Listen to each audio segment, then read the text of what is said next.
ఇక్కడ ఉండే టీచర్లు ఇక్కడ కొత్తగా వచ్చారు మీరందరూ. ఈరోజు మీరందరూ గుర్తుపెట్టుకోవాలి, ఈ రాష్ట్రంలో అందరూ ముఖ్యమంత్రులు ఎంతమంది ఉద్యోగాలు ఇచ్చారో అన్ని ఉద్యోగాలు నేను ఒక్కడనే ఇచ్చానని చెప్పి కూడా నేను మీ అందరికీ తెలియజేస్తున్నా. ఏ విషయంలోనైనా అశ్రద్ధ చూపాం కానీ టీచర్స్ విషయంలో నేను ఎప్పుడూ అశ్రద్ధ చూపేయలేదు. దానికి కారణం మన పిల్లల భవిష్యత్తు.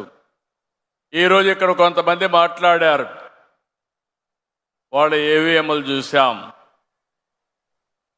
వాళ్ళ హిస్టరీ కూడా మనం చూస్తే ఎన్ని కష్టాలు పడ్డారో వాళ్ళు 6 మంది చెప్పారు. కానీ ఈ 16,000 మంది చరిత్ర కూడా అదే నమూనాలో ఉంది. అవునా కాదా అని మిమ్మల్ని అందరిని అడుగుతున్నా.